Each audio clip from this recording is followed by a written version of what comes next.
బాపట్ల ప్రకాశం జిల్లాల సంస్థల HIV AIDS నియంత్రణ సంస్థల ఆధ్వర్యంలో 8 వారాలుగా చేపడుతున్న ఐఈసీ అవగాహన కార్యక్రమంలో భాగంగా మద్దిరాలపాడు విద్యానికేతన్ జూనియర్ కాలేజ్ హైస్కూల్లో విద్యార్థులకు హెచ్ఐవి ఎయిడ్స్ వ్యాధి వ్యాప్తిపై విద్యార్థులకు అవగాహన కల్పించారు.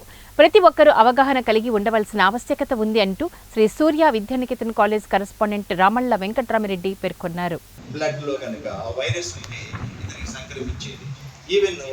ఆ తల్లికి కూడా అలాగే గర్భవతిగా ఉన్నటువంటి ఆ తల్లికి కూడా సంక్రమించేది, పెట్లకు కూడా ఆ వైరస్ వచ్చి సఫర్ అవుతూ ఉండేవాళ్ళు అనమాట. సో ఇలాంటి కార్యక్రమాలు అనేకం చేయబట్టి పబ్లిక్కి ఈ అవేర్నెస్ అనేది క్రియేట్ కాబడింది. తద్వారానే ఇవాళ మనం ఒక రకంగా సేఫ్గా ఉన్నాం. సో ఇలాంటి కార్యక్రమాలు చేస్తూ ఇంకా అవేర్నెస్ కలగజేస్తూ ఉండాలని చెప్పి కోరుకుంటూ, దీని పట్ల మా వైపు నుంచి మేము ఇవ్వాల్సినటువంటి సహకారం ప్రభుత్వానికి కానీ ఇలాంటి స్వచ్ఛంద సంస్థలు కానీ ఇస్తుంటామని చెప్పి తెలియజేస్తూ, ఐ థింక్ మీరు విన్నారనుకుంటా, ఇవన్నీ విషయాలు మీరు వినున్నారు కదా. ఇది సార్ చెప్పినందువల్ల మీకు పూర్తిగా అవగాహన వచ్చి ఉండాలి.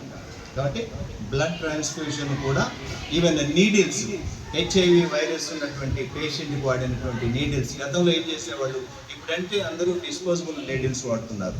అంతకుముందు ఏం చేశారు? ఈ ప్రోగ్రాం యొక్క ముఖ్య ఉద్దేశం ప్రతి ఒక్కరికి హెచ్ఐవి ఎయిడ్స్ ఎలా సోకుతుంది, అది సోకకుండా ఉండాలంటే ఎటువంటి జాగ్రత్తలు తీసుకోవాలి, ఒకవేళ ఆల్రెడీ హెచ్ఐవి ఎయిడ్స్ వచ్చి ఉన్న బాధితులకి ఎటువంటి వైద్య సేవలు ప్రభుత్వం అందిస్తుంది, బాధితుల పట్ల మనం ఎలా ఉండాలి అనేటటువంటి సమాచారాన్ని కళాశాలల్లో, తర్వాత పబ్లిక్ ప్రజలు ఎక్కడైతే ఎక్కువగా సమూహం ఉంటారో వాళ్ళ దగ్గరికి వెళ్ళి వారికి సమాచారం అందజేయవలసిందనే ఉద్దేశంతో ఆ ప్రోగ్రామ్ని ఏర్పాటు చేయడం జరిగింది. మీ వెనక ఒక బ్యానర్ పట్టుకుని ఉన్నారు, చూశారు అందరూ. ఆ బ్యానర్ పైన ఏముంది